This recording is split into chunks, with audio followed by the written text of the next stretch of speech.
Hey everyone, welcome to my channel. I'm Patrick Novotny, and I'm going to be bringing you another how to fold a pocket square video. And if that's the kind of thing you like, then please subscribe, and don't forget to check out my full playlist of pocket square folding videos. Now in this video, I'm going to be showing you how to do the double puff fold. Okay, we're going to start off with the double reverse puff. So lay out your pocket square.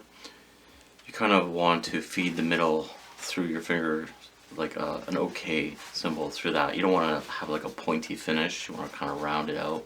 So you do that with both, and then at the same time, because you're doing two, you kind of want them to be even. And if they're going to move around in your pocket, I put an elastic band on them to keep them together, and then they won't get uneven on you. So there we go. Double puff.